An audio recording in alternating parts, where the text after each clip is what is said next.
नमस्कार, मैं तरुण सत्संगी आपका स्वागत करता हूँ द तरुण सत्संगी शो के अंदर। एक बार फिर से पलटे ट्रंप। उन्होंने पहले 5 दिन की मोहलत दी ईरान को, बोला उनकी पावर एंड न्यूक्लियर फैसिलिटी पर अटैक नहीं होगा। देन उन्होंने 10 डेज़ के लिए एक्सटेंड किया, 6 ऑफ अप्रैल तक ना करने का बोला और उसी रात को इज़राइल ने ईरान के न्यूक्लियर एंड पावर फैसिलिटीज पर अटैक कर दिया। दो दो फैसिलिटीज दोनों की बर्बाद हुई। वहीं ईरान की तरफ से रिटेलिएशन में कहा गया अब उनकी तरफ से हमले तेज होंगे। ईरान पर इजराइल के अटैक बढ़ चुके हैं, वहीं यूएस शांति की बात कर रहा है, समझ में नहीं आता। आफ्टरवर्ड्स अब ईरान ने बोला मिडिल ईस्ट के अंदर इजराइल और यूएस के जो यूनिवर्सिटीज है वो प्राइम टारगेट होंगे। इजराइल का भी ये कहना है कि अब यहाँ से सैनिक कार्यवाही भी यूएस के साथ वो मिलकर कर सकता है और अब nuclear facilities, power plant, water and other जो एरियाज होंगे वो की टारगेट होंगे। बहरहाल तो सिचुएशन ऐसी लग रही है कि स्टॉक और ग्लोबल मार्केट के लिए अच्छी नहीं है। फिर भी मैं आपको बताना चाहूंगा इस युद्ध के अंदर यमन के हुतीज भी एक्चुअली शामिल हो गए। उन्होंने दूसरा अटैक इसराइल के ऊपर किया। उनका ये कहना है कि एग्जैक्टली वो ऐसे अटैक करते रहेंगे इसराइल के ऊपर जब तक कि वो अपनी तरफ से अंत नहीं करता है युद्ध का। अल्टीमेटली ईरान इसराइल हमलों से जो कैजुअलिटीज है और जो डेथ्स है वो काफी बढ़ गई हैं, सही से रिपोर्ट नहीं हो रही है वो न्यूज पर। साइमल्टेनियसली देखिए अल्टीमेटली एक चीज और हुई है, ईरान ने अभी एल्यूमिनियम फैसिलिटीज को टारगेट किया। Aluminium Bahrain, simultaneously emirate aluminium aluminium पर उन्होंने अटैक किया है। अभी खबर है कि पेंटागन ईरान के ग्राउंड पर युद्ध की तैयारी कर रहा है। Kharg, island and strait of Hormuz के पास सैनिक कार्रवाई हो सकती है। वहीं डोनाल्ड ट्रंप की तरफ से अभी मंजूरी नहीं मिली है, लेकिन यूएसएस ट्रिपोली जो कि 3,500 सेलर्स को कैरी कर रहा था मिडिल ईस्ट पहुंच चुका है। बहरहाल तो ईरान का ये कहना है वो भी ग्राउंड पर तैयारी के लिए तैयार है, लड़ने के लिए। 1945 के बाद में यूएस ने कभी ग्राउंड पर लड़ाई नहीं लड़ी है। 2003 में वो मामूली सी लड़ाई थी इराक के खिलाफ, लेकिन जो मेजर युद्ध हुआ है ग्राउंड में कभी भी यूएस ने पार्टिसिपेट 1945 के बाद में नहीं किया गया। बहरहाल तो ईरान के ऊपर जो अटैक किया गया उसके अगेंस्ट में प्रदर्शन, जनता का जो गुस्सा है तेल अवीव से लेकर वो इज़राइल से लेकर वो यूएस तक देखने को मिल रहा है। मिलियंस ऑफ यूएस सिटीजन ने ट्रंप के अगेंस्ट में प्रोटेस्ट किया, ईरान के वॉर के अगेंस्ट में प्रोटेस्ट किया। उन्होंने बोला कि सीनेट से अप्रूव करवाए बिना उन्होंने ये जो किया है वो गलत किया है। Secondly, no king in the United State. Ultimately Trump जिस तरीके का रवैया अपना रहे हैं वो एक किंग का होता है और वो वहां के लोगों को पसंद में नहीं आ रहा है। अल्टीमेटली क्राइसिस की बात करें तो ऑस्ट्रेलिया में क्राइसिस के चलते हुए अभी वहां की गवर्नमेंट मिलियंस ऑफ पीपल को एग्जैक्टली पब्लिक ट्रांसपोर्ट फ्री में देगी। इंडिया की बात करें तो सिरामिक इंडस्ट्री जैसे कि ऑल वी नो अभी क्राइसिस के पर है, गैस की सप्लाई ना होते हुए, और एग्जैक्टली काफी प्लांट्स बंद होने के कगार पर पहुंच चुके हैं। कंबोडिया से लेकर अगर हम बात करेंगे एशियन और यूरोपियन कंट्रीज के अंदर ना केवल तेल के बल्कि गैस के भी प्राइस बढ़ते हुए नजर आए हैं। एक चीज अच्छी थी कि लास्ट वीक गोल्ड और सिल्वर ने परफॉर्म किया। सिल्वर 2.5% की तेजी गोल्ड लो से काफी अच्छा रिकवर किया इंडियन एंड इंटरनेशनल मार्केट में। एंड यूएस का जो सीएफटीसी सीओटी रिपोर्ट आता है उसने उसके हिसाब से last week long position US के अंदर गोल्ड में बढ़ी है। 160 के से बढ़कर वो 168.30 के हुई है। सिल्वर की 24/7 के हुई है 21.9 से। क्रूड का तो होना ही था लॉन्ग पोजीशन 233.6 थाउजेंड, जबकि पहले थी पिछले हफ्ते 218.7। तो अल्टीमेटली इन तीन कमोडिटीज के अंदर ट्रेडर्स का रुझान तेजी की तरफ था।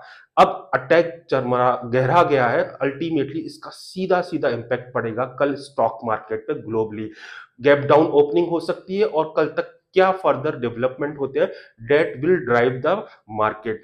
ना खाली स्टॉक मार्केट के लिए, इंडस्ट्रियल कमोडिटीज जो संभलने के कगार पे थी उनमें भी हमको नेगेटिविटी देखने को मिल सकती है।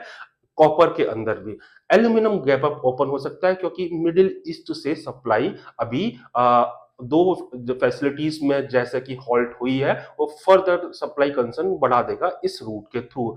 अल्टीमेटली अभी ये लगता है कि गोल्ड एंड सिल्वर कल कैसे रहेंगे। देखिए, लास्ट वीक काफी अच्छा परफॉर्म किया, फ्राइडे भी had a news, dollar index में भी तेजी थी, उसके बाद में क्रूड ने भी 7.5% का तेजी दिया, बॉन्ड यील्ड के अंदर भी हमने तेजी आते हुए देखा था। उसके बावजूद भी फ्राइडे को सोना चांदी बढ़े।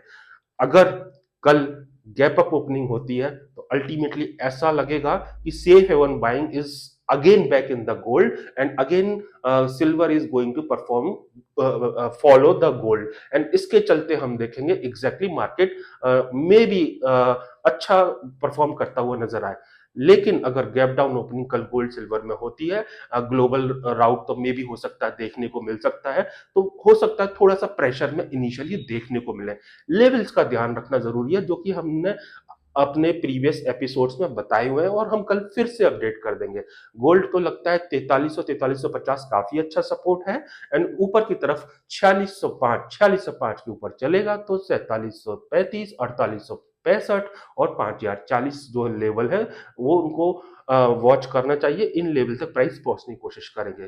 4300 के नीचे मे भी because of short term negativity price 4200 के नीचे भी जाते हुए नजर आए, लेकिन $4000 के नीचे सोना नहीं है, मंदार नहीं है, कोई मेजर बिकवाली नहीं आएगी, ग्रेजुअली डिप्स पे बाइंग देखने को मिलेगी।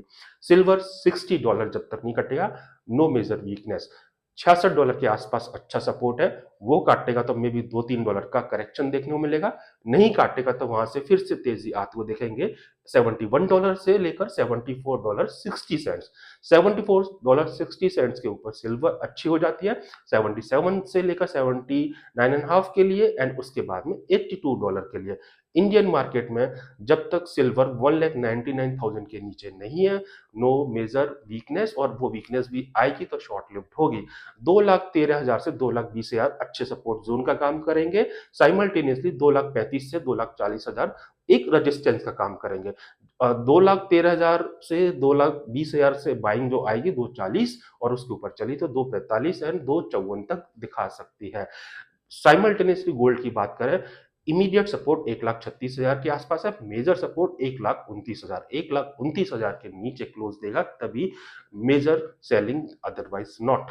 ऊपर की तरफ 1,48,500 एंड उसके ऊपर चलता है तो 1,52,000 से लेकर 1,54,500 तक प्राइस देखने को मिल सकते हैं। कॉपर कल गैप डाउन ओपन होता है, 1120 के नीचे जाता है तो 1,080, 1,050 देखने को मिल सकता है। Crude ultimately gap up opening देगा, जो रेंज थी WTI की वो ऊपर की तरफ कटेगी, ब्रेंड की भी ऊपर की तरफ कटती हुई नजर आएगी। $102.50 के ऊपर क्रूड ऑयल के अंदर 110, 115 तक के फिर से प्राइस देखे जा सकते हैं WTI के। ब्रेंट अल्टीमेटली अभी ऐसा लगता है कि 120 के ऊपर चला तो इसके अंदर उबाल और होगा further. So ultimately story is not good.